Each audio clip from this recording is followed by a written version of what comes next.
My name is Sylvie Harrison. I am the manager of the Radio Craft team at Farm Radio International, and I will be your host today. So today on our program, our program today will be in English with a simultaneous translation into French. So you can select your language of preference by clicking on the globe at the bottom of your screen. There's a small globe icon. Click on that and select either English or French, depending on the language that you would like to hear us in today. So I will say that in French to give francophone speakers the opportunity to switch their language. Donc aujourd'hui, notre programmation sera en anglais avec une traduction simultanée en français. Donc vous pouvez sélectionner votre langue de choix en cliquant sur, il y a un petit globe en bas de page sur votre écran. Il y a un globe, vous pouvez sélectionner la langue, soit l'anglais ou le français, selon la langue que vous voulez entendre pendant la présentation aujourd'hui. Donc, je vous donne un instant pour faire ça et je vais retourner en anglais et vous allez entendre la traduction à fur et à mesure. Donc, merci beaucoup d'être là. Bienvenue. So, as we know, farmers have a lot to say, and they have a lot at stake in global food systems. And according to a 2018 study, small-scale farmers produce 1/3 of the world's food. 1/3 of the world's food. And yet there are significant barriers to rural people's participation in global discussions and decision-making processes. So in June of this year, prompted by the 2021 UN Food Systems Summit, Farm Radio International, IFAD, World Vision Canada, and the Canadian Food Security Policy Group harnessed the power of radio to listen to what thousands of small-scale farmers have to say about the future of food systems. So a total of 6 radio stations in Burkina Faso, in Ghana, in Tanzania, and in Uganda worked with us to create compelling discussions about food systems on the air. Through 18 original episodes of radio programming, complemented by mobile phone-based listener polling, we asked rural people a few questions. Which issues impact farmers, and especially women farmers, the most? What is the future of food systems? And what needs to change to make life better for farming families? Those are only some of the questions that we asked. So our goal was really to create a platform for the world, for you, to hear what rural people, especially women and youth, want and need from global food systems. So in all, we got more than 12,000 responses from 3,500 people. And I'm really excited to have you join us today because we're launching the report of on-air dialogues, listening to rural voices. And as we approach the 2021 UN Food Systems Summit, we hope that what rural people told us will remind all of us as governments, organizations, decision makers, and individuals that small-scale farmers should have a central role in these global discussions. And we'd like to show you that you can use accessible mass media like the radio, mobile phones, to hear from rural people at any time. So let's get our program going. We'll start by hearing from farmers. Who participated in the on-air dialogues. Then we'll have a special message from H.E. Alexandra Bugaliskis, the Ambassador of Canada to Italy, Albania, and San Marino, High Commissioner of Canada to Malta, and Permanent Representative to FAO, WFP, and IFAD. We're also looking forward to some really great panel discussions during our program today with representatives from IFAD, World Vision, and the Canadian Food Security Policy Group. So thank you so much to everyone for joining us today. To our panelists, I will thank you in advance. So let's dive in.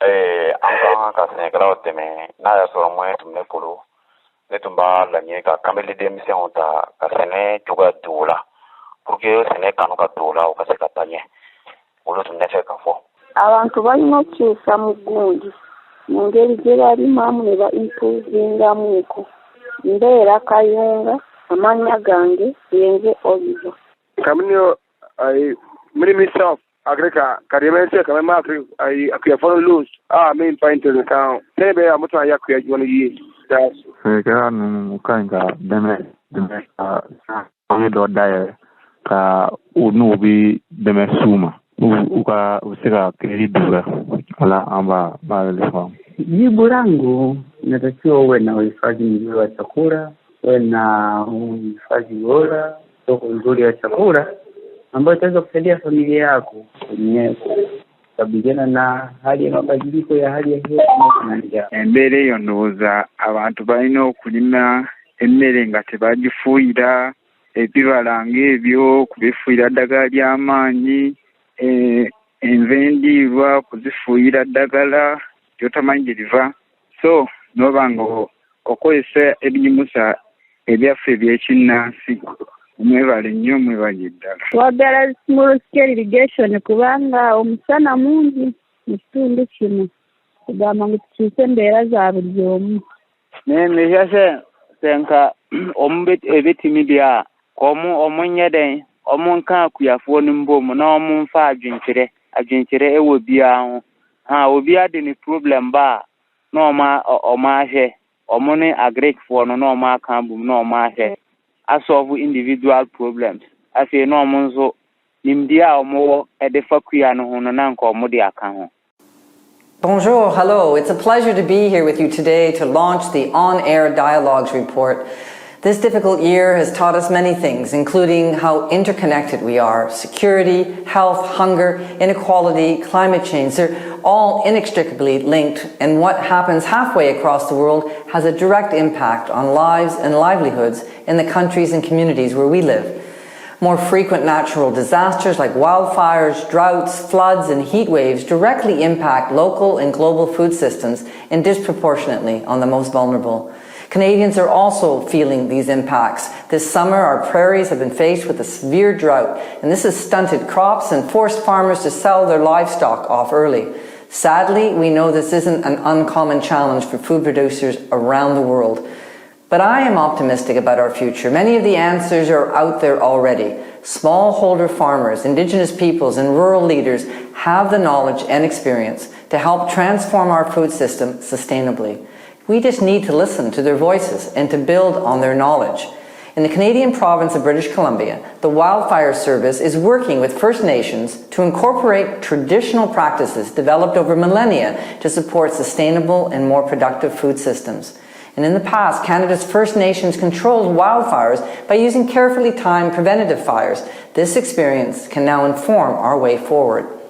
It is clear that smallholder farmers, Indigenous peoples, and rural entrepreneurs know their land and their communities best. Over time, producers from Canada to Ghana to Tanzania have developed solutions to adapt to the problems brought on by extreme weather while helping to feed the world. Canada is committed to ensuring that the implementation of the Food Systems Summit is informed by local knowledge and experience, continuing to integrate the diverse and varied voices of women, youth, and Indigenous peoples is central to achieving zero hunger. The on-air dialogues are a critical ingredient in making this happen, and we're all eager to learn from the local experts who are on the front lines building a sustainable future for us all. The reach of radio is making it possible to hear the views of a young female farmer in Uganda, to understand the hopes for the future of a food producer in Burkina Faso, and to ensure that they inform the national and global discussions on food systems transformation. So I'm very grateful for the work of Farm Radio International, IFAD, and World Vision Canada to do this essential outreach that brings together the ideas of young entrepreneurs, the experiences of women and men farmers, and the traditional practices of our Indigenous communities. Farm Radio provides a channel through which everyone can contribute to the solutions we need to build stronger, healthier, and more sustainable food systems.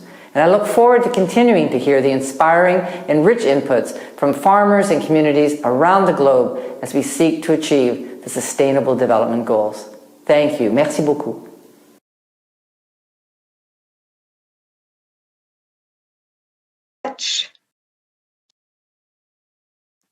Thank you so much. It was really great to hear some of the thoughts of the small-scale farmers who called in and participated in the on-air dialogues. And we could see that there's a very clear understanding of what needs to be done in order to improve their lives as small-scale farmers. And thank you so much also for the inspiring words. It's important for us to remember that we are interconnected. And of course, that radio in this context really allowed us to reach so many people to hear what they have to say. So thank you so much for those inspiring words, Ambassador Bugalisis.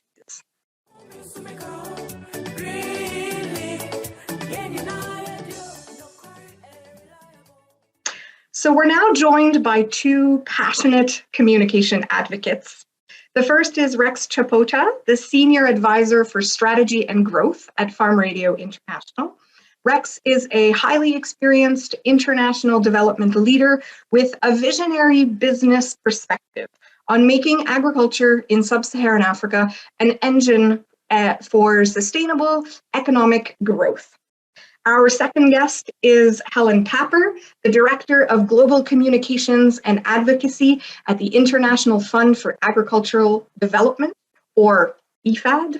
Helen has a long background in journalism, peacekeeping at the UN, and has designed and launched national radio stations in conflict and post-conflict countries. So these radio programs, in turn, shaped local and national policies and enabled significant strides in addressing gender equity and broader human rights. That's the power of radio.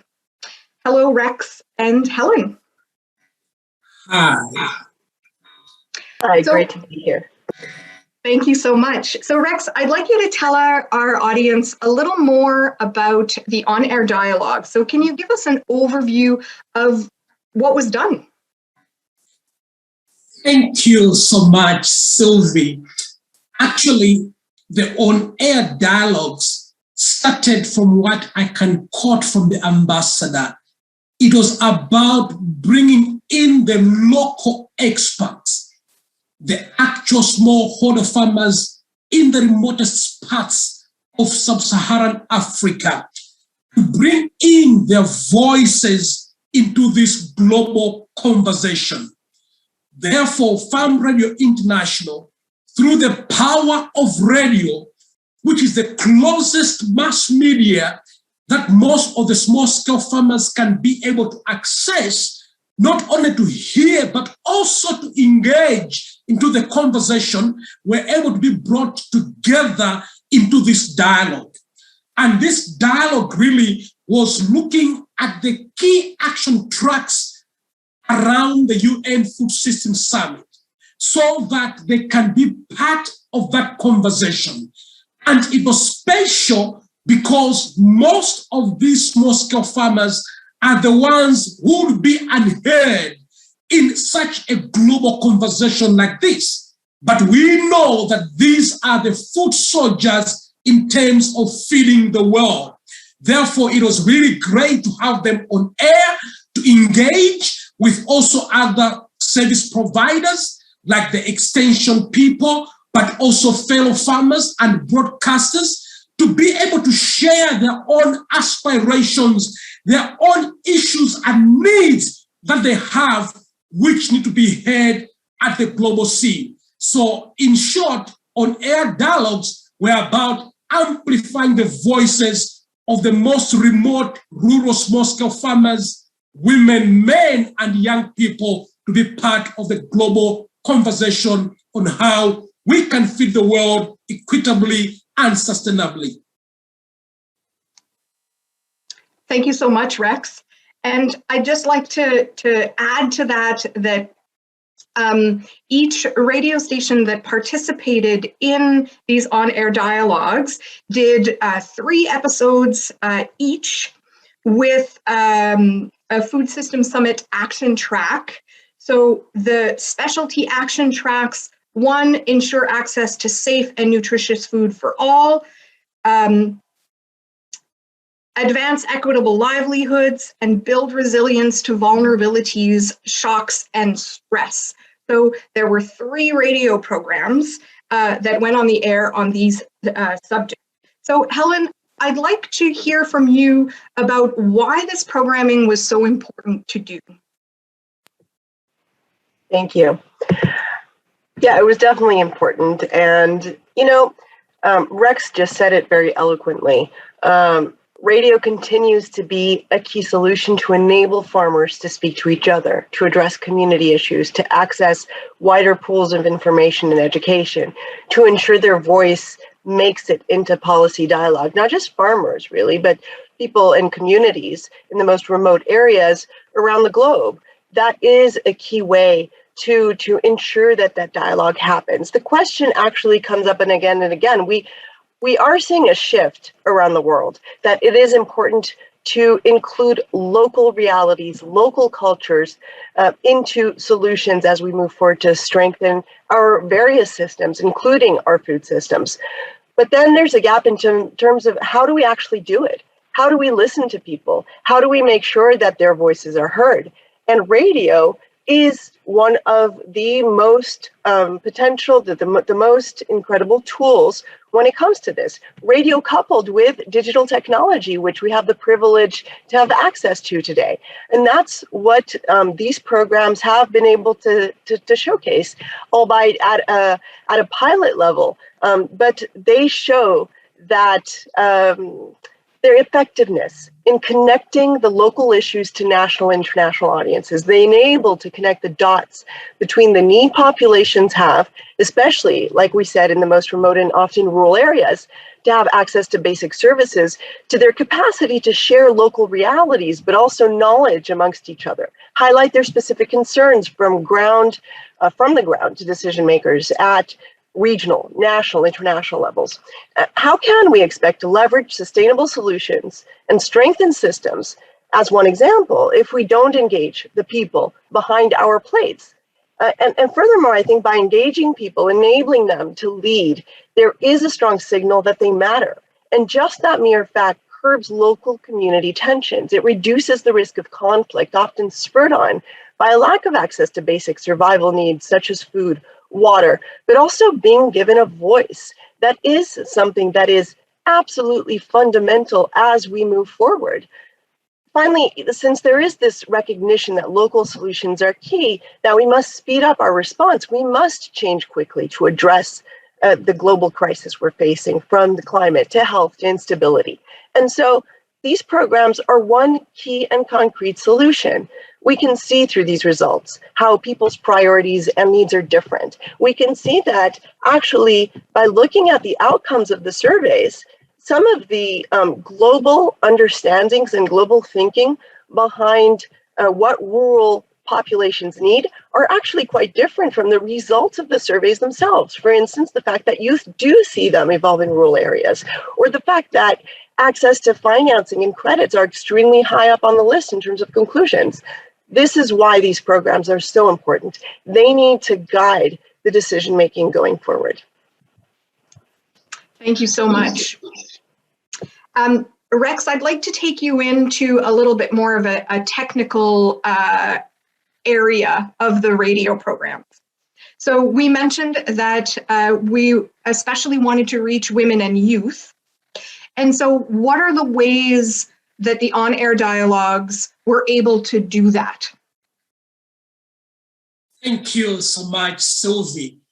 Indeed, the on-air dialogues had a special call for women and youth involvement, because we do know that if you do not have an affirmative action to bring in women and youth in the conversation, then the conversation is not holistic. Therefore, in the on-air dialogues, we actually brought in women's voices and young people's voices as guests in the shows themselves. But also we ensured that there were questions that were specifically addressing the issues that matter to young people, but also the issues that matter to women.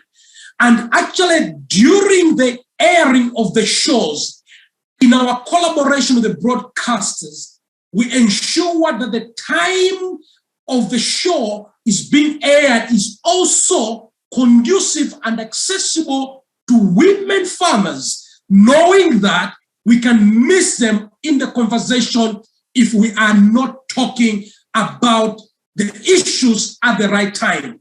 And interestingly, during the on-air dialogue results, we have been able to disaggregate all the data and all the voices in terms of what men say, what women say, but also what young people say. Actually, in this on-air dialogue report, we had almost 28% of women polling into the discussion, which was indeed amazing. And over 35% of young people participated in the conversation. So we see that indeed the on-air dialogues were not just talking to only men, but it was indeed to all groups of people, men, women, and young people. Thank you so much, Rex. We're talking about radio programs. And to have a radio program, you need broadcasters. So, Helen, I'd like to know, why is it so important for us? And I mean us, the people that are in this call, I'm including myself. Why is it so important for us, and in communication for development in general, to work directly with broadcasters and have them do the live programs and be on the air, rather than writing up a script, recording it in a studio, and sending that out to broadcasters for press and play?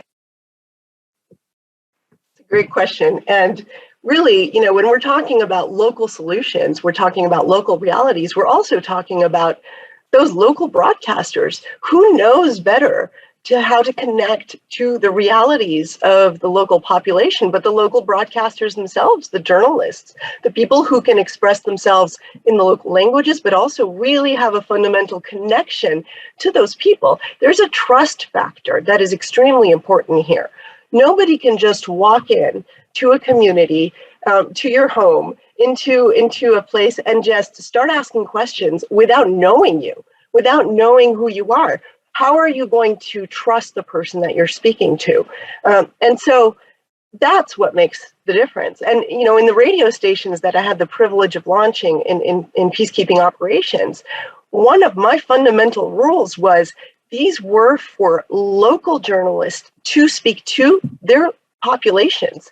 These were made to make sure that there was a connection between the populations themselves through local realities. This was not a platform for international voices to come in and be the broadcasters, because that's not what we're there for. And the importance of using that very long-term trust factor that these recognized broadcasters have with the population enables to engage and get really to the heart of what people's real issues are. They're opening up a lot more, and therefore you get to much more credible sources of information, much more credible exchange, and therefore the capacity to move that upwards and to shape policy dialogue. And that's fundamental. And we can't do that from one day to the next. So, the importance of valuing people's local knowledge goes through those broadcasts definitely as well. Thank you so much. I'm sure Rex would echo those exact sentiments. The ideas of trust, credibility, sustainability are also important, which is why we work with those broadcasters. So thank you so much, Helen and Rex, for that glimpse into our process. And we'll check back in with you a little bit later on. We're going to ask you a few more questions, so please stay with us. For our audience, if you want to know more about this report, the On-Air Dialogues report, you can explore a very, very cool visual representation of the interactive responses that we got. There's a you can click around and see some of the answers and some of the results that we got on the on-air dialogues listening to rural people. All of those insights are at dialogues.farmradio.org, dialogues.farmradio.org. So go check that out after our program, obviously. So our next panel, we are joined by 4 individuals who worked tirelessly to ensure, or who work present, not past, who work tirelessly to ensure that rural people are really at the center of everything that they do. Our guests are Mwivano Malimbwi, Anne Turinayo, and Benjamin Kojo Fiafor. Mwivano Malimbwi is a clinician, nutritionist, and project manager at World Vision Canada. At World Vision Tanzania, sorry about that. Mwivano has 18 years of experience in project management and is an expert in social and behavior change. Anne Turinayo is the IFAD country director for Burkina Faso and Sierra Leone.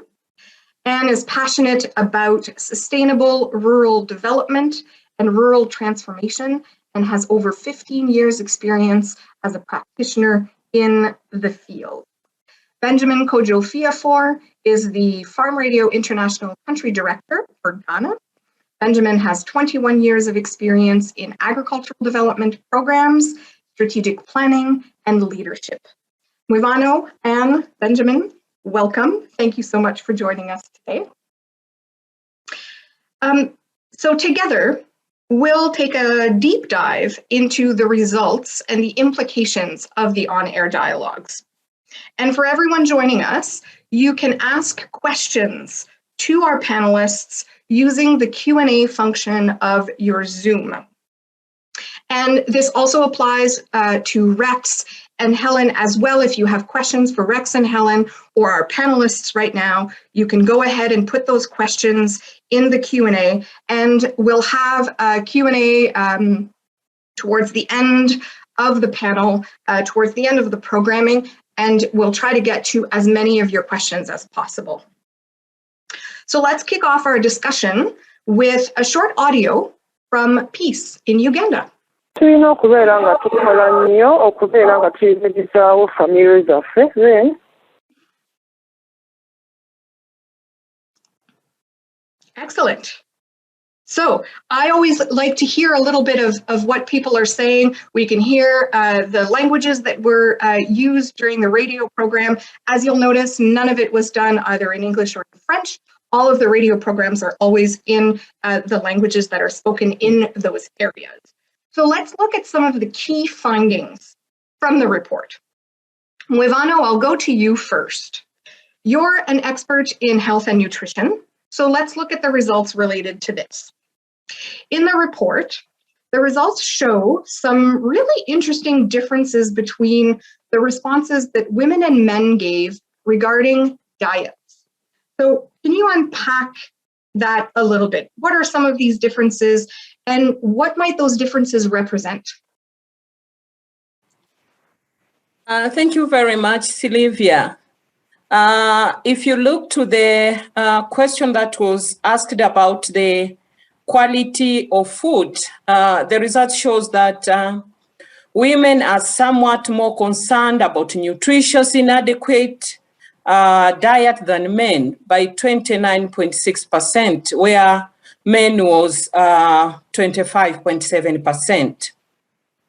And also when we look about beliefs on food that it's already safe and nutritious, the result shows that men who believes that this food that my family eats, it's safe and nutritious by 27.7% compared to women who says that this food that my family eats is nutritious is 23.6%. What does this data mean? First, about the nutrition inadequate diet, about the meaning of dietary foods. Women believe that the food that their family eats, it's a bit not nutritious compared to what men says.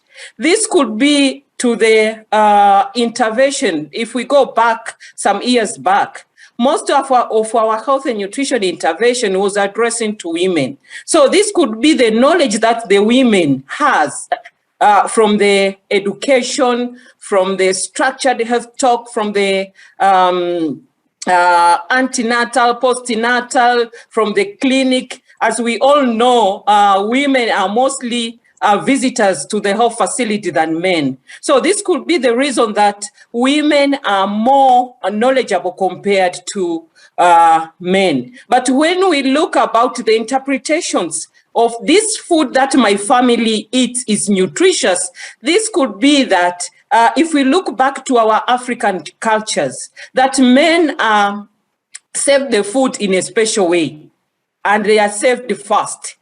And the family members, including women and children, eat later than men. So serving the men, the father of the household, in a special way, this could make men to think that the food that I'm served, it's a very nutritious and my family are eating the same, while the reality is not that. Again, another issue that contributed to that, if we look back to the normal practice that men mostly eat outside, some men, I can say that, eat outside of the household without knowing what has been eaten by the children and women. So looking at that, the men could say that this food is nutritious. But when we look back to the knowledge of women, knowing that what does nutritious food means to them, they already know that if children, they are in need of a nutritious food, they will at least have 5 groups of food eaten by them. So looking at and defining what does it mean to a health diet, women could say, having only one kind of food, that is not nutritious. Having only vegetables, that is not nutritious. So defining that, looking at understanding of women, women could say, well, my family has food, but it is not nutritious. That is what I can say. Thank you so much. And I'm visualizing myself, sitting and listening to the radio as, one of the men in those families, and hearing his neighbors, the women in his community talking about this. And I'm imagining, that light bulb moment of, oh, it's not the same thing, and vice versa. And I think that's what's so incredible about having these conversations on the radio. Yes. Thank you so much, Muvano, for those insights. Let's hear from another farmer. Oh, thank you. Yes. Let's hear from another farmer, Ye Abdoulaye from Nuna in Burkina Faso. Bon, non, c'est la Sénégal au demain, avec les soleil. En fait, que disons, moi, tiens, Sénégal, on a pratiqué tout donc quoi. Voilà, tu vois, tu m'as dit du groupe, du groupe, quel est le bureau d'or? Donc, on fait solution à ça au Béra et puis Sénégal au cours de mes cas du groupe pour que voilà, on passe à engagement sans quoi. Car au Sénégal, il n'y a pas de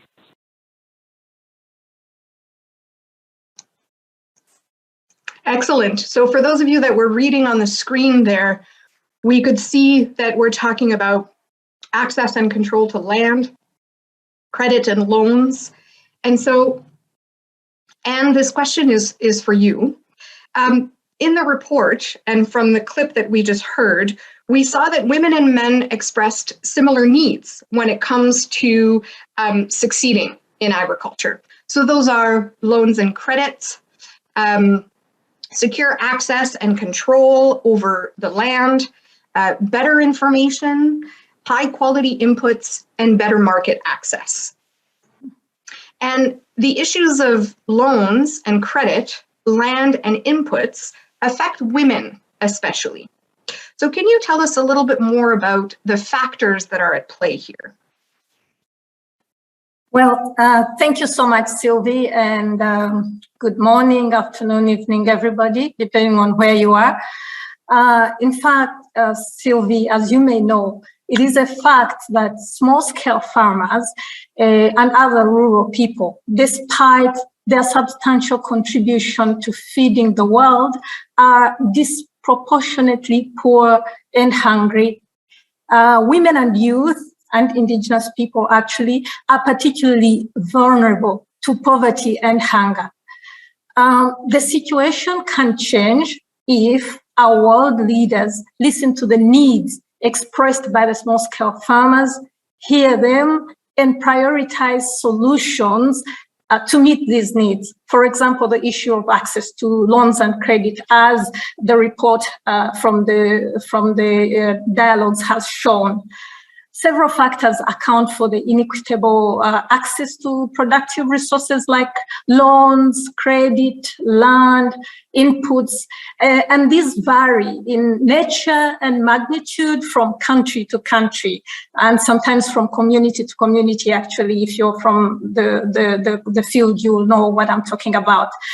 And that is why it is very important to listen to the voices of the small-scale farmers. Now, the question of gendered access to productive resources is a main issue that we grapple with. The people in the field, the people at the corporate level, this is a key question. For women, it is more difficult to access loans and credit because usually they lack collateral. For instance, there are not many communities where women in rural areas can individually own land. Where they do, the land is not titled, and so they cannot use it to present as collateral in financial institutions to access the loans and credit, for instance.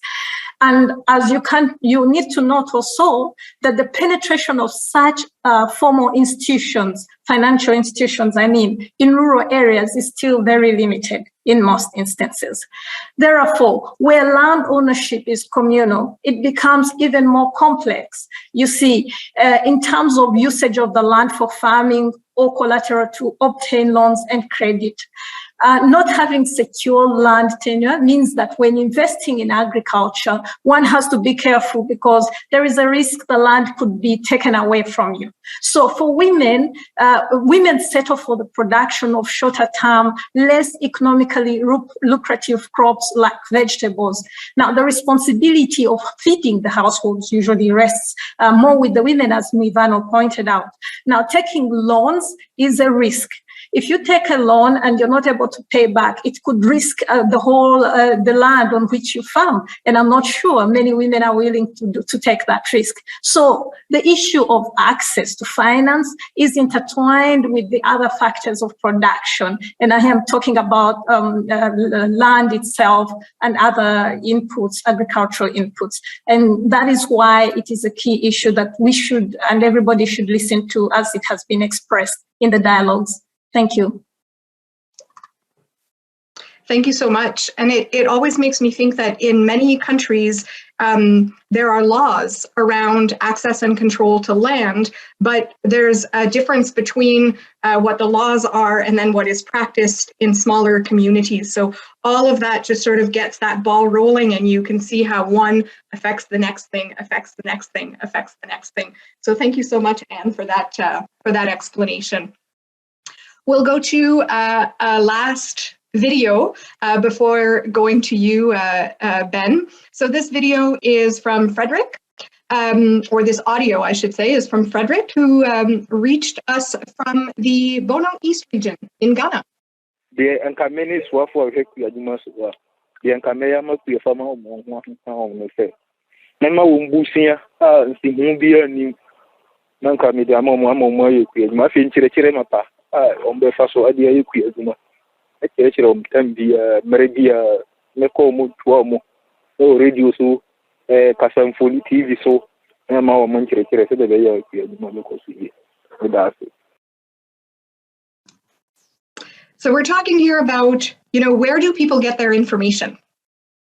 And so, Ben, I'd like us to turn to interactive radio programs and really the best way to reach people.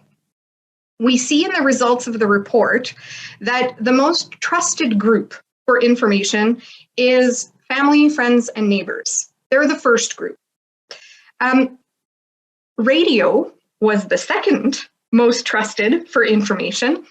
And then we have farmer cooperatives, agricultural extension workers, and finally input dealers in that order. So it's safe to say in our radio programs, and Ben, I'm sure you would agree that agricultural experts are very present in our radio programs, and they should be.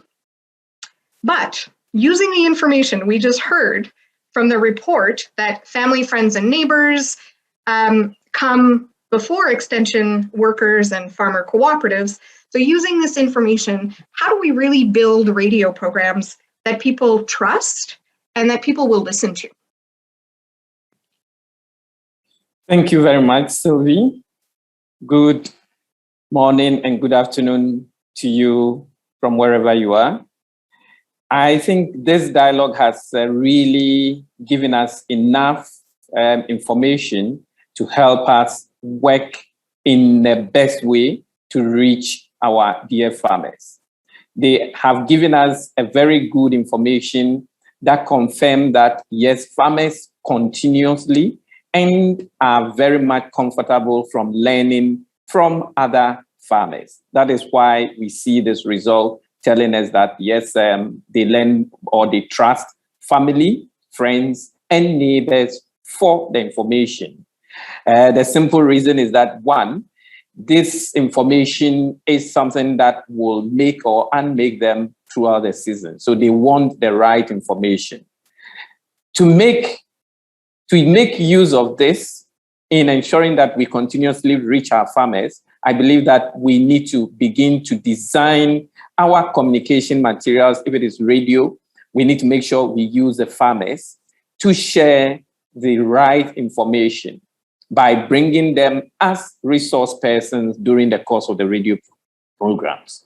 We also need to take advantage of format that allow them to share their stories, whether it is a success story or a challenge. We need to make sure the farmers come on air to share the stories. Again, when doing this program, we need to make the program very interactive by allowing the radio program to reach the listeners either during the course of the program or before the program, so that there will be a recording of farmers' voices before the program, a phone in during the program to ensure that our farmers' voices are there, because they tend to learn more from each other than directly from the expert. But this does also not rule out the expert. We need to make sure that we bring in the experts to ensure that whatever information that is put out there is streamlined to ensure that it is the right information and to ensure that anyone learning from the other farmer will get the right information that is expected. I believe that by so doing, we will be able to reach the farmers who really need information to change their situation in the face of climate change. Thank you. Thank you, Ben. And I think an interesting element to having those conversations on the air is when you have those different groups coming together and talking to one another, there's a bigger chance that people will understand the realities of each group. And so having, that nice mix of different representatives is really, a plus for everyone. I wanted to ask one last question to the panel, and a little bit of a rapid fire. So, if you can answer within that 30 seconds. So I would like to know, and I'll start with you, Mwivano. Here is my question. What should the people attending the Food Systems Summit pay attention to based on these results? Thank you very much, Sylvia. One among the things that we need to know that from the FAO report of 2014, that 70% to 80% of the food consumed in the developed country are coming from the smallholder farmers. But one among the challenge that they do have, it's a limited voice to influence on food system. So my request is that we need to have the greater voice of smallholder farmers within the food system. And this can be achieved if we can have a greater inclusion of smallholder farmers, particularly women, as the active decision makers in the governance of the food system. Another action that needs to be taken is the farmers talk about the need for collection action through cooperatives. And this, as we know, it's one among the avenues through which these smallholder farmers can enhance their voice within the food system. Other issue, we should think on talking about the safety, quality of food. I will call the action of partners, actors, and members of state to discuss and to come out with the action that it's addressing the issue of safety and quality of food, free from pesticide, free from all that harm the health of people. That is the action that I will call a member of state and the partners to think and to talk about that and to come with action. Thank you. Thank you, Mwivano. Anne, over to you, rapid fire. What should the people attending the Food System Summit pay attention to based on these results? Well, thank you so much, Sylvie. I think our state, member states, NGOs, practitioners should start by listening to the small-scale farmers, understand what they need. When they say they need access to financial services, how, where, in which way exactly? If they say they need capacity building, in which areas? So as to avoid the situation of one size fits all, but to ensure that whatever support is given is what is actually needed. Now, regarding the women, the youth, the only way to empower them is to engage them and to support them to engage profitably in production and decision-making processes. And this can only happen if you build the capacities of these groups of people. So the summit should urgently respond to the question of how to ensure that all the foods, the whole food system is inclusive, equitable, and fair. That's the important thing. Number one, that they provide decent incomes and livelihoods to those involved in food production, processing, storage, and marketing, who are mostly, as far as food production goes, are the small-scale farmers. And number two, that the people have confidence in the food on their plates and are not worried whether it is safe or not. I think Mwivano also did mention on that. And thirdly, that the people are assured of sustainable food production and access to nutritious food. I think that would be the message. Thank you, and over. Thank you, Anne. Benjamin, you're the last one. What should the people attending the Food System Summit pay attention to? Thank you very much. People, NGOs, development partners, and individuals participating in this Food System Summit need to take this very seriously, that farmers are very much aware of all the issues that have to do with the food system, and they are ready to take responsibility. One of the questions on the issue of weather tells us that, yes, farmers are ready to take responsibility if they are given the right information, if they are involved in the whole process as partners, so that at the end of the day, it is not just pushing information on them as to what they need to do, but they are really engaged in a dialogue that ensure that they take up or they make a meaningful decision out of what they need to do concerning the food systems in their homes. One of the things that also we need to also take very, very much cognizance of is that within this result, the issue of gender, age also play out very clearly. So in terms of fashioning any communication material, we need to take into consideration the level of the age, and also whether we are dealing with men or women. And by so doing, we will be able to communicate directly to our farmers.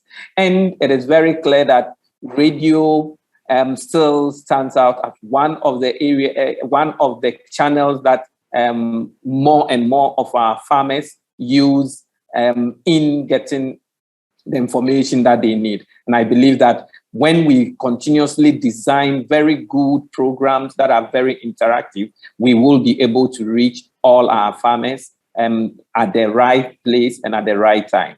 Thank you. Thank you so much. Thank you to all of our panelists, Mwivano Malimbwi, Anne Turinayo, and Benjamin Kojo Fiafor for your insights. What I'm hearing is we need to involve rural people, small-scale farmers, avoid generalizations, and really look into specificity. Why, how things became the way they are, and why and how should people make changes if they need to. So at this point, I'm sure that everyone is buzzing to know more about the results because we really only did an overview there, but also that you have a lot of questions for those influential people in your circles about, well, what are they doing to ensure that rural people are being directly involved in these conversations about food systems? And that's fantastic. That's the entire point of our conversation today, is how are we involving rural people into these important conversations? For now, if you have questions, you can ask in the Q&A portion section of the Zoom. Please place your questions there, and we will try to get to as many of them as possible during our Q&A portion of the program. And of course, to explore the results, we have this beautiful interactive visual representation of the report. You can also hear the voices of the rural people who participated in the on-air dialogues. And you can see all of that at dialogues.farmradio.org.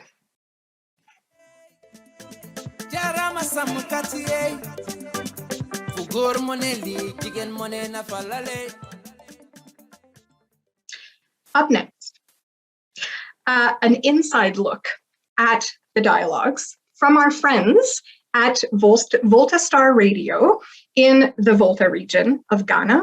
And this is a short video clip that shows snippets from a program that was broadcast on September 12th. And it shared with listeners some of the key results from the on-air dialogues, listening to Rural Voices report. Here's the video.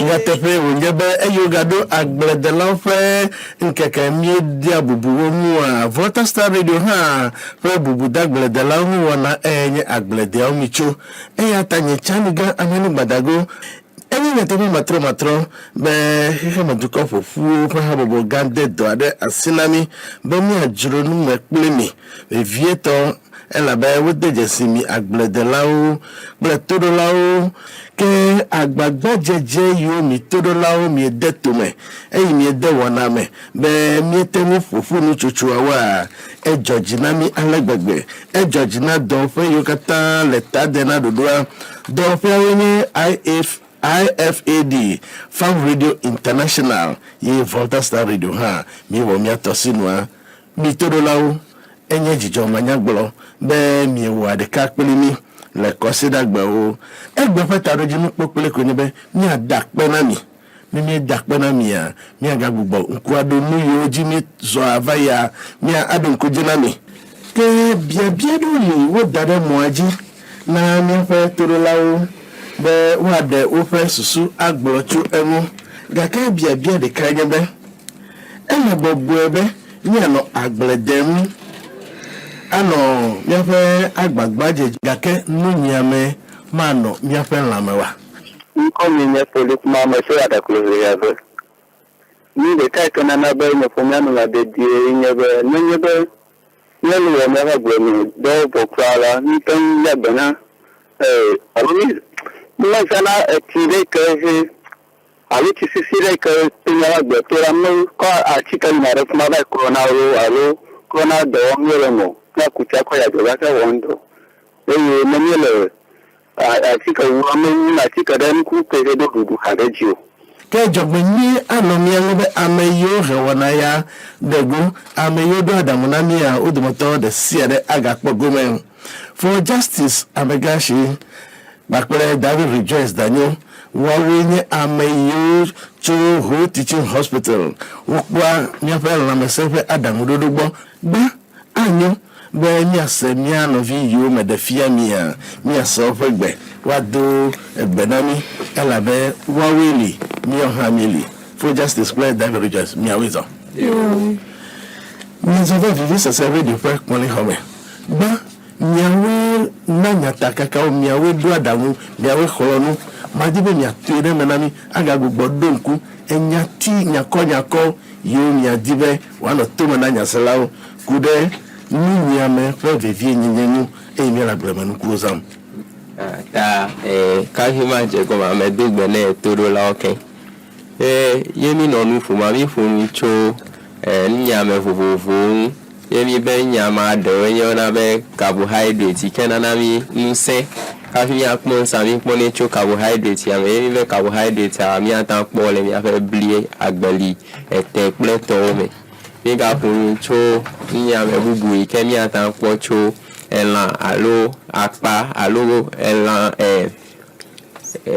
kokunzime yo David Rejoice ekwebo yo ape makado agbefeyin na salon ni ponucho lekemia klo mi ape atikuchecho ape adu me dokona ko patikuchecho fike he pele mebi asime alo eye àwọn pagbele meye gbo patikuchecho ko ye tutu do fahun ko ye du Kenya adakwana IFAD Platform Radio International be wodum semi be metemu waya ga Kenya ha maga hogbecho ugbo be mi ameyokata wo nade le ni chocho ahede gume kaka ovadua mi yo dakpena mi lo Volta Star Radio ha dakpena mi kaka ke mi dojijo na mi nyebe so ha yo ma khofebla eto hado ha wodenu jedodo ame wodenu woname kaka de libe ni chokosra gbe chaniga anani badago manga pe mi de agbede omichu wonanu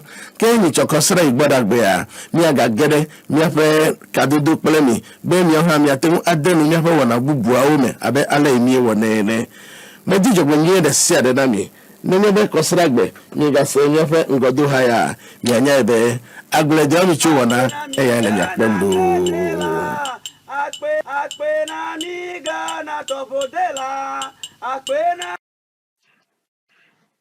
Isn't it great to see that visual glimpse into how it all happens? For those of you that have never been in a radio studio before, it's so fantastic. All of the soundboards and, excuse me. So thank you so much to the team at Volta Star and the team that put that together. That was fantastic. And you know, we can really see how powerful it is to not only have the radio programs ask, you know, your opinion as a listener, to ask your opinion, to ask about your perspective, but how actually incredibly powerful it is to hear that back on the radio and have it be integrated into how the conversations are happening on the air. And I think that's a really key element to how these radio programs should be happening. It's okay to ask questions or to get rural people to ask experts questions, but it's also really important to hear them on the air and have them give their opinions, their expertise, share their innovations. So thank you so much for that video. And it's always incredible to hear the optimism of respondents in the on-air dialogues on, for example, the topic of climate change. The results of the report showed that 90% of respondents said that they felt that individually, as individuals, they can do something to help mitigate climate change and protect themselves against climate change. And so that individual action and the optimism is fantastic, but it can only go so far, and we know this. We need policy, we need action, we need change from, a much higher level. And so luckily today, we have a group of people who can speak to that change, those policies, the way forward. So let's turn to the summit itself. What decisions do policymakers need to make to address climate change, as well as, all of those other issues that are part of food systems? For our last panel, we'll welcome back Rex Chapota and Helen Papper. And we're also joined by Angeline Munzara and Laura Sewell. Angeline Munzara is the Livelihoods Global Sector Lead for World Vision International. In this role, Angeline provides global leadership for livelihoods practitioners in 100 countries. Welcome, Angeline. We're also joined by Laura Sewell, who is the Senior Representative for Canada for Mercy Corps. Laura has been working in international cooperation and humanitarian assistance for 15 years and is here today to represent the Canadian Food Security Policy Group. So thank you so much for joining us, everyone. Today, I only have one question for you, but it is the million-dollar question. Laura, I'm going to ask you first. Now that you know all of this, that we've had all of these results from the on-air dialogues, listening to Rural People Report, what do we do next? What concrete actions should be taken, and I'm going to dare say will be taken? Thanks, Sylvie, for that. Yeah, so I'm here representing the Canadian Food Security Policy Group, and so we're a coalition of civil society organizations in Canada that engage in policy dialogue with the Canadian government. And we were so happy to be a part of this on-air dialogue experience and to hear directly from smallholder women and men, farmers and rural people about their own perspectives on food security, on agriculture, and on climate change. And from our side, we're committed to take these forward in our policy dialogue with the Canadian government. Right now, Canada's Feminist International Assistance Policy refers to nutrition, to employment, and to climate change as areas for action, but doesn't explicitly include food security. So we feel that this is something that could be taken forward given the changing global context and increased rate of food security and even famine that we're seeing worldwide right now. We saw from the on-air dialogues that small-scale farming has great potential to create employment, to reduce poverty, and to drive economic development in Africa. Almost 90% of the farmers in the on-air dialogue saw potential for youth in farming. But for youth to be able to succeed in farming, food systems need to change, and there needs to be greater investment in inputs and financial tools that are relevant for small farmers, and better access to training for youth in particular as they become the new generation of farmers in the future. And many of the farmers, as you pointed out in your introduction, many of the farmers who called in pointed to weather-related threats as a risk to their food security. And we know that those risks are increasing year on year with climate change. And so while many farmers said that they felt that climate change was something that they could deal with, it was something that they could deal with support. And so that's something that really needs to be prioritized going forward. Canada's Feminist International Assistance Policy emphasizes the importance of gender equality and women's empowerment as a pathway for sustainable development. And during the dialogue, and also from other panelists here today, we've heard that women believe that greater access to loans and credit and control over land were considered the most significant pathways for success as a partner. So what we've heard through these dialogues is that small-scale farmers are ready and able to offer solutions. And now it's up to us as Canadian CSOs and to the Canadian government and to other actors in the Food System Summit to take these forward. Our suggestion is to invest in women farmers and women's producer groups, in facilitating financial inclusion for women and in opening channels for women to access information through different methods that are accessible and convenient for them, and supporting advocacy efforts for equal land ownership for women around the world. And to see small-scale farming as an economic driver that can provide livelihoods for young people, including young women, and to continue to increase support for climate change adaptation in our funding and in our policies in countries like Canada, where we have the means to do that. Great, thank you so much. Rex, I will ask you the same question. So what is your call to action going into this summit? Thank you, Sylv. Imagine in 3 weeks during the on-air dialogues, we're able to have thousands of voices bring out their issues. In those same 3 weeks, millions of small-scale farmers were reached and knew what is happening on this global agenda concerning food systems. This just shows the power of communication. But in most cases, we put communication as an afterthought. We just think about communication as publicity. But indeed, the on-air dialogues have shown to us that communication for development has to be one of the key levers of engagement and dialogue in the development process. Therefore, I urge the UN, member states, developing partners, and all stakeholders to invest in communication for development, because it's not just about an announcement on air or just a news item. It's about discussing livelihoods and development issues that can make a difference in these food soldiers of feeding the world. Secondly, we have seen from these on-air dialogues that through the power of communication, and in this case, interactive radio, integrated with mobile platforms, can actually catalyze local action at scale. In most cases, our development programs only reach some tens and few hundreds.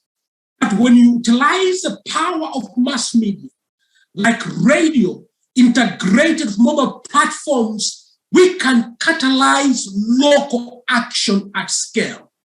Therefore, as we move towards the achievement of the 2030 Sustainable Development Goal targets, we need to actively engage the rural populace. Therefore, our call to member states, all stakeholders, is let's involve the rural populace. And how do we do that? Let's utilize communication. Let communication be a central issue in terms of the areas to invest on as we go towards the 2030 SDG targets. And lastly, not the least, it's wonderful to hear that the UN Secretary General himself has called the UN Food System Summit the People's Summit.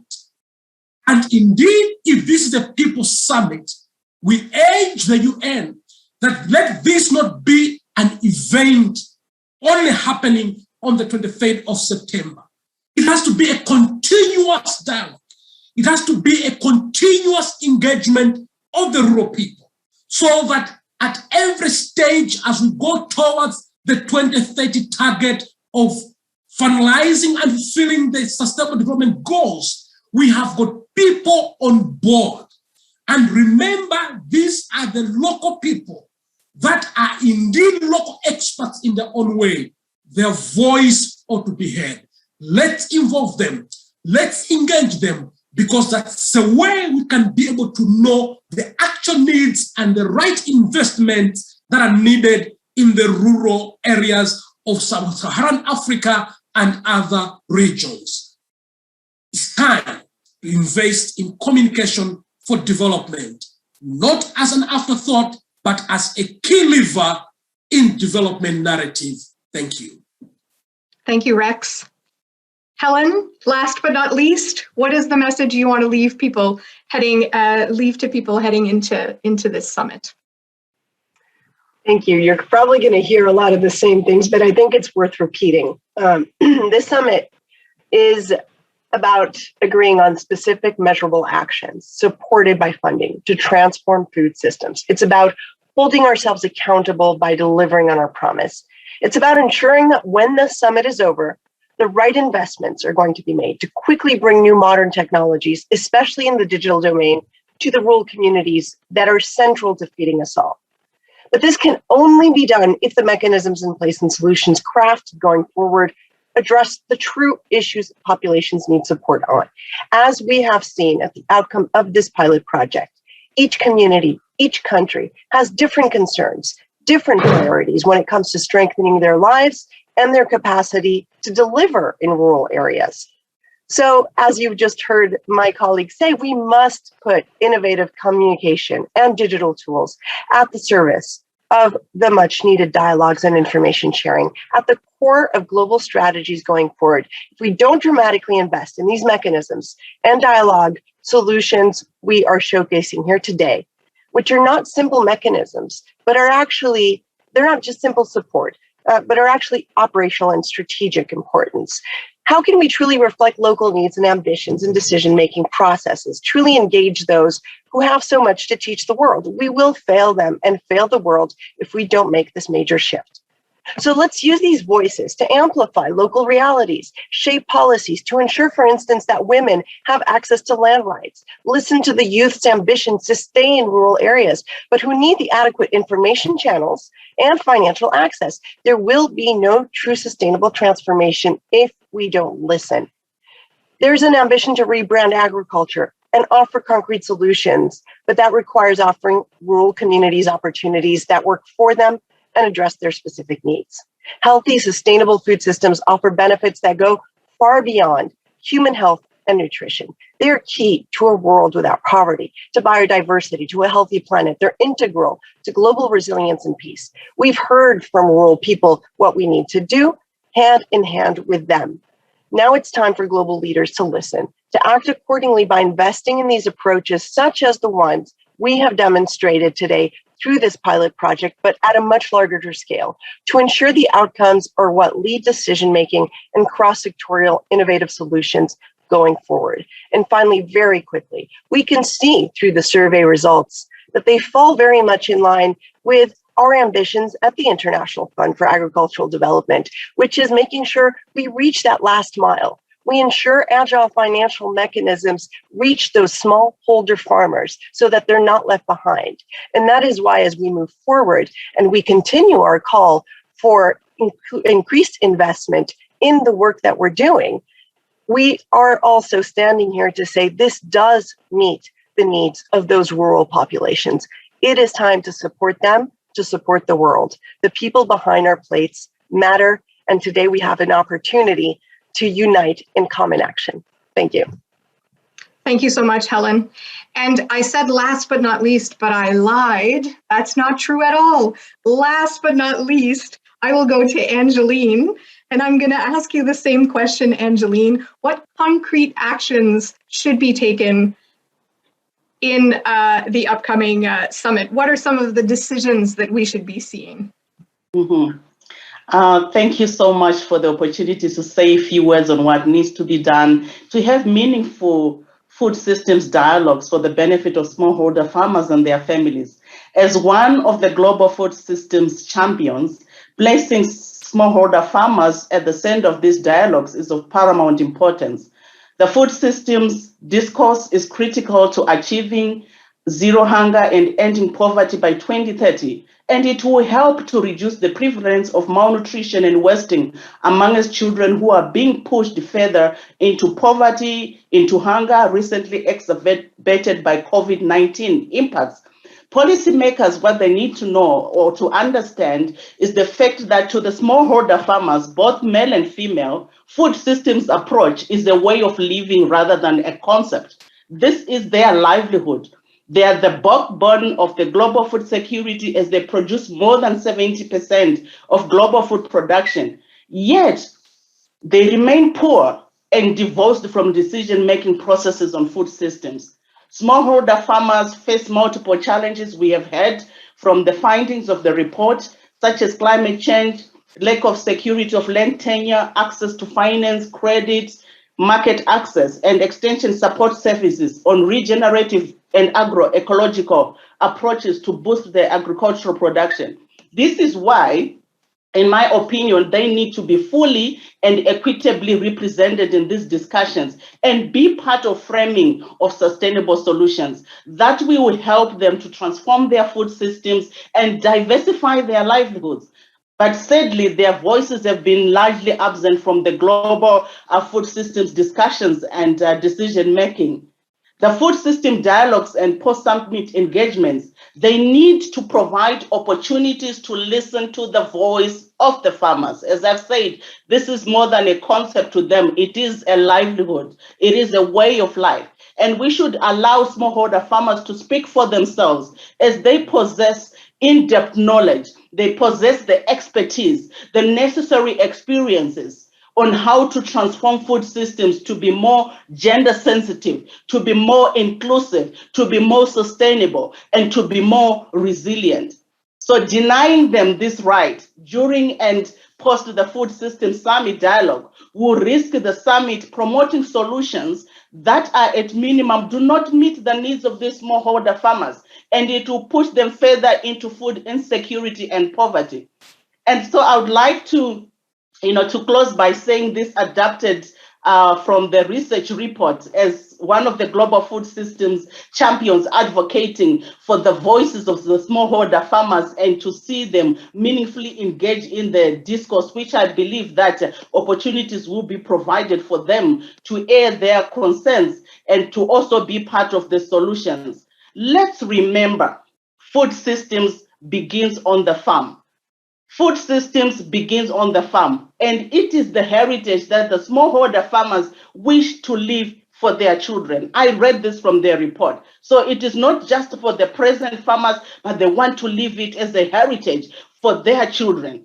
It is the future of their children, and we need to listen to their voices, not only for the benefit of the present generation, but for the benefit of the future generation.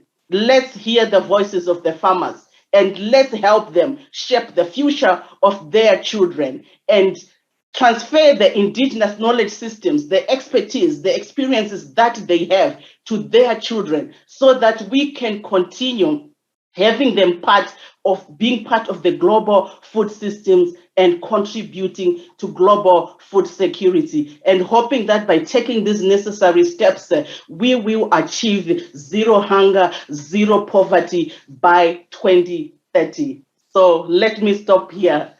Thank you so much. Thank you. Thank you so much to all of you, Rex Chapota, Helen Papper, Angeline Munzara, and Laura Sewell. Thank you so much for your calls to action. And I hope that everyone was jotting down notes and ideas for all of you who will be participating to bring up some of those important issues during conversations you'll be having during the summit. So we're heading into the UN Food Summit. It's coming up very, very soon. We've heard a lot of ideas. We've gone into the results of our on-air dialogues. And needless to say, there is a lot of work to do, but we're also hearing that that work is being done. It's happening. We're almost to the end of our time together. And before we jump into the question and answer period of our programming, for those of you who can stay a little while longer, I just wanted to leave you with a few thoughts, and it really echoes all of the things that our panelists have been saying throughout this conversation. Summits are a wonderful, great thing, and they're very, very important. They allow us to gather and allow us to make important connections by participating in a variety of discussions with all kinds of different people. Summits are so important for that. And this year, because we're mostly doing a virtual summit, we will very luckily be able to wear much more comfortable shoes, and that will definitely make our summit experience very, very enjoyable. We know that there are some long days, a lot of discussions, and this year we can do it from the safety of our homes. Summits are an opportunity for concrete decision making. There will be a lot of that happening. They allow us to shape policy and intervention and to feel really rejuvenated in our commitments. But as many, many people have said during our conversation today, much too often, the guest lists do not include the people we are talking about. Small-scale farmers, rural people, all of those people that we're talking about during these summits.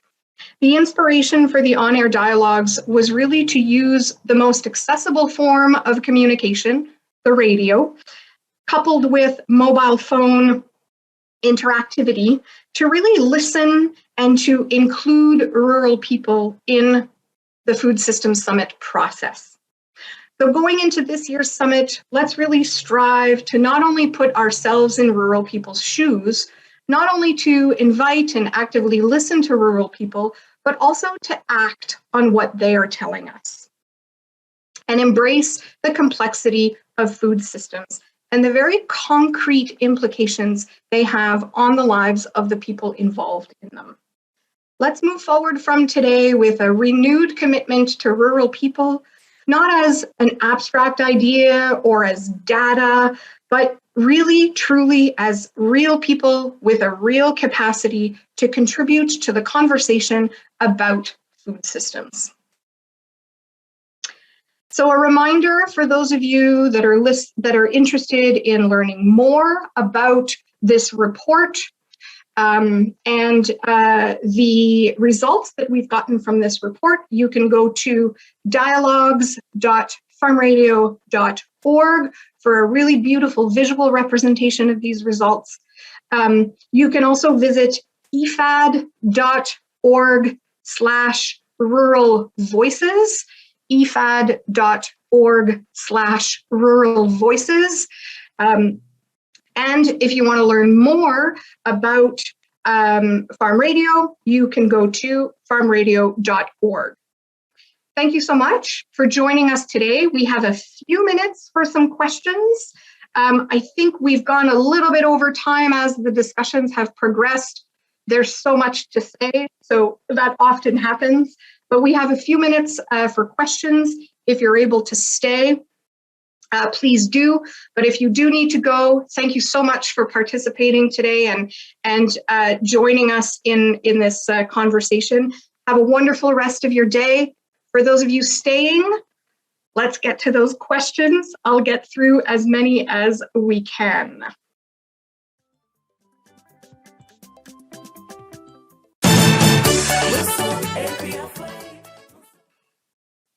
Okay, so the questions. So this question is Laura from Johnson Olupona, and I will apologize in advance if I make any errors on your names.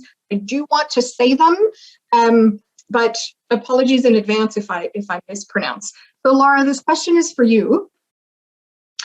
How can smallholder farmers be part of policy makers in Africa? Or how can they be heard by Canadian and international policymakers? Yeah, I think that's a great question. And I think many speakers have brought up the point that so many times smallholder farmers' voices are not heard in processes like the UN Food System Summit that we're that we're talking about today. And I think that one of the efforts that we've made in trying to organize this event was an opportunity to put those voices in a place where they would be heard, not only by Canadian policymakers, but also by those who are engaging in the Food System Summit more globally. So that's governments and UN agencies around the world that are participating in that summit. When we look at the attendance list of the UN Food System Summit, we see a lot of participation from countries like Nigeria, like Uganda. There's been really high participation from the governments of those countries, which has been really great to see and refreshing. In terms of the Food Security Policy Group in Canada, we have all our members have engagement with rural people and smallholder farmers in the countries where we work. And so we really make an effort there to engage in constant communication and support with those farmers to make sure that we understand the priorities and interests of those farmers so that we can take those forward to the Canadian government on behalf, and to arrange opportunities for smallholder farmers to speak directly to the Canadian government. Recently, we organized an event where a number of women smallholder farmers spoke directly to the Minister of International Development, which was an amazing opportunity, I think, on both sides to share that information. This is not to say there's not still a lot more work to be done to create those channels, and I think that's some of the call to actions that we've seen on this call today. Thank you. This next question is for Rex. So they asked, is the report based on qualitative analysis of all of the farmers' contributions or curated voices that touched on actual relevant topics? Thank you for the question. And it's a great question indeed. Basically, the report that we have launched today is looking at both the qualitative and quantitative analysis of the voices that were heard, but not all voices, because there were so many of them. Actually, we received over 2,600 voices. But what we did was to transcribe the voices that were answering to the key questions under action track 1, 4, and 5, so that we could be able to make meaning out of those voices and data. So that's what we did. And indeed, we can confirm that this report is indeed a representation of many of those voices, because all the only ones that were streamlined were the ones that were answering to the actual questions under action track 1, 4, and 5. Thank you. Thank you, Rex. A question for Helen from Mark. On the face of it, farmers did not say anything that we don't already know. However, the problem is that often the dialogue on food systems becomes very complex, and the farmers are reminding us that we need to get to the foundations right. Farmers need the right inputs, the right infrastructure, the right finance, and the right collective action that fits into the value chain business model. How do we ensure that the UN Food Systems Summit ensures that it emphasizes the need to get this foundation right, and additional financing is targeted to building this foundation? A great question and a broad question as such. One thing is that you may get a notion or an idea that, well, they haven't said anything we don't know, but actually, if you really look into the specifics of the report, which I really recommend that you do, because it is publicly available, you'll see that actually the results are different from country to country. The priorities are different. The different necessities and the importance, for instance, of some, accessing funding versus in other areas and in other countries, the importance that is given to the type of seedlings and the type of seeds that they're getting in terms of the nutrition and the questions that they're posing in terms of health are different. So the the questions and the results are actually quite unique to every area. So I think we are learning something new. We are also learning, compared to a global understanding, that the youth are still trying to flee to urban areas because they feel that they don't want to stay or that they have no sustainability in rural areas. The results actually show that they're looking for ways to make it work in rural areas. So I do think actually there is information that is extremely valuable, and that does contradict some of the common notions that are sometimes bordered between information and disinformation. Now, very, very quickly, how do we make sure that we take this data and that we transform it into something that is going to support them? Well, that's a call to make sure that as we develop these, for instance, new channels and innovative channels to leverage agile financial mechanisms, that they are well adapted so that we have a better follow-up mechanism to make sure that the funding does reach the populations we are striving to support. And that is something that the Food Systems Summit is supporting and is looking into, in terms of getting the right actors together and using digital technology and expanding and making a call to expand digital technology to be able to look at that traceability. So there is a way to use some of the key learnings from these dialogues to make sure that the solutions that are then coming out of it are mirroring them and are actually effective. Thank you so much. So this next question is for Muivano from an anonymous attendee. So they're asking, the issue of access and control over productive resources is essential for farmers to increase productivity and livelihood sustainability, and more so for women farmers. So what key initiatives are being undertaken to enhance women's autonomy, agency, and decision-making as these define the level of participation to and enjoyment of benefits from agricultural initiatives?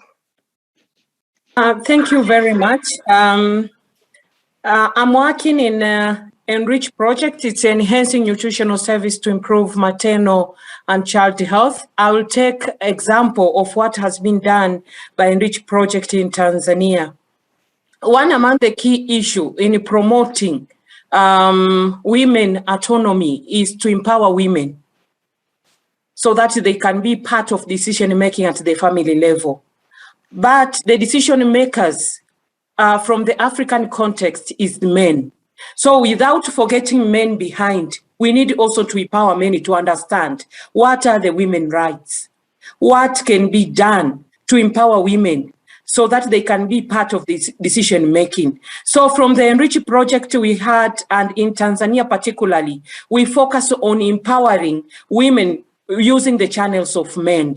So the men are the agent of change to empower women. That helped a lot for the women to have the decision-making ability, decision-making power, but also the issue of economic empowerment, including in economic issues, such as in the issue of farming. Instead of women be taken as the producers of food crops, we need to think, and that is the call for action. We need also to think about the inclusion of women to the cash crops, and that can be done from the household level to the decision makers level to the country level and to the world level, that the women are not entitled only for the food crops. They are also entitled for the cash crops. That is to ensure the economic empowerment of women. And that can make a women the ability and power decision making. You cannot be able to influence a decision if you are not economically able. So there's the issue that needs to be done to empower women economically. That is the call for action. Thank you very much. Thank you. I will ask this last question because we've gone over time, but we want to ask this last question. I will ask it to two people, actually, to Anne and Angeline. I'll start with you, Anne. from an anonymous attendee. And that person would like to know in what way in different countries, different countries, can farmers be taken into account or be part of those decision spheres, like the where people are making decisions. So in what ways can people concretely in their country be part of those conversations? Thank you, Sylvie. That's a very wonderful question, actually, because I would like to speak about the need to be deliberate about including the excluded. Most of the times we assume when we get people meeting and we see that the women, the youth are included, but no, you have to be deliberate. In certain communities where women are not allowed to speak in public, for instance, you have to make sure that you target them particularly, put them aside, listen to what they have to say. In some communities, you'll find that when community meetings are called, they're called at times when the women are supposed to be fetching the water, preparing family meals. And so it's assumed that, oh, they didn't turn up, which is not really true. It's the timing of when that meeting was called, for instance. So I would just say the response to that question is be deliberate. Do not assume that the women are not around because they just don't want to be. No. What time have you called the meeting?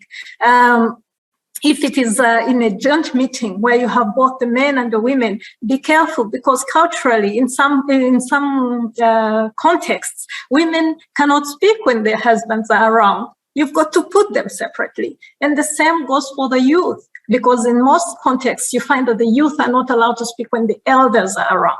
So you have to also put them aside and listen to them separately. And that's what is really very cool about this Farm Radio International and IFAD partnership, that you're giving people an opportunity to call in, to speak, and they don't have to be in a context where they're uncomfortable. They can actually pick a phone call in their own room and call in. That's one of the ways. Thank you.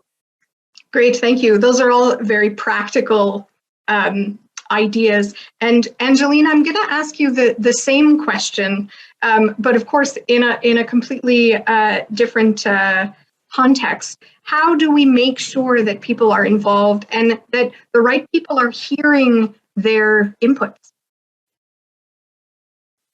Thank you so much. If I can quickly respond to that. I think we have heard that the Food Systems Summit dialogues, the preparations ahead of that are very complex. And sometimes then it becomes so difficult for those who are supposed to be engaged in the discussions, like the smallholder farmers, to be part of it. So I would really like to applaud Farm Radio for the research that we have done and the consultation that we have done to reach out and to speak to the individual smallholder farmers in different countries, to listen to their voice, to document their concerns and what they want to see the outcomes of the Food Systems Summit look like. So relying on like-minded organizations like, Farm Radio, like IFAD, like World Vision International is in almost like 100 countries, visiting their offices as well to, voice out the concerns of the communities that we work with, so that in their advocacy and policy making discourses, they can engage with the different ministries who are being represented at the Food Systems, Summit. Let's engage the farmer organizations that are within our countries and present them the outcomes of this research report. We don't have to do it ourselves. Work has already been done. Let's utilize this powerful resource and engage with the different ministries. Let's find out who is our official delegation at the national level attending the food systems and share with them the summary of this report and the key findings. So let's be proactive, because sometimes when we wait, they will not come to us. No one will come to us. As I said, this is more than just a concept. It is a livelihood. And we need to take responsibility and to be seen as proactive and going forward to present the findings of this, because I really believe it's a rich report that will actually, influence the decision making that is going to be done during the Food Systems summit. So thank you so much for the great collaboration in Farm Radio for collecting the voices of the farmers so that we ensure that those key deliberations, those key recommendations are put on the table. And you can also go through the Food Systems Champion. There's a network on global food systems, global champions, who I think they will be given an opportunity to present the findings from the different dialogues that they are currently undertaking. So let's reach out to the Secretariat and submit the key recommendations. Actually write a communique with signatories of all those who have been involved and submit the report as an official recommendation to the summit. So that's what I can actually advise from where I sit. Thank you. And we're talking about partnerships. And I think, that's so important. And I said that it was the last question, but I'll sneak in one last one if you'll all indulge me. But Ben, there was a question that came in that talks about, from Sylvie, not me, another Sylvie, that says, I believe we should have a combined force of action. Partnerships. A radio program can reach masses with voices, but is not necessarily practical. Agricultural production is practical. Hence, such practices can only be learnt through extension systems by neighbors, friends, extension workers, cooperatives.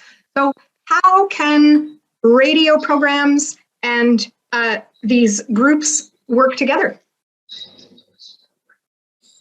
Thank you very much, Sylvie. And the question is very important because currently the main conversation about extension is pluralistic extension when it comes to even the digital tools, that no one digital tool can make it alone. So the issue of partnership becomes very, very relevant. So in the use of radio, you definitely need to make sure the right people are there, making sure that the farmers are on the table, making sure that the extension or the specialists, agri experts are there, making sure that you have the right host, and then combining even the radio with other digital tools such as the Facebook, the WhatsApp platform, and the mobile phone, and other internet platform. And even currently, there is an opportunity to even combine with videos. So it is the way out to ensure that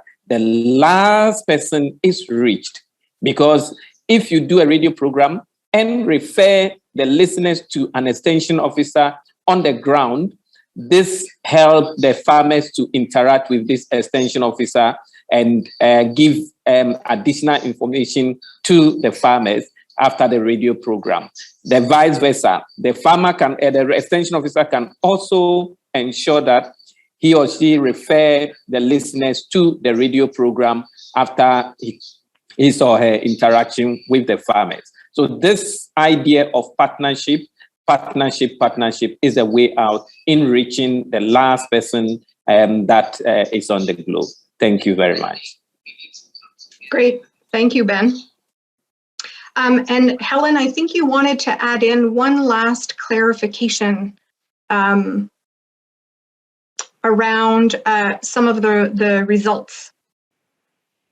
Yeah, I'll just tie that into what my colleague Ben just said, which is, we have to make sure that the people in the most remote areas and every last person on the globe is connected, and radio does that, and radio saves lives. And it is, with technology and the digital technology that we have today, one of the most impactful tools. And the partnership with Farm Radio International is key to that.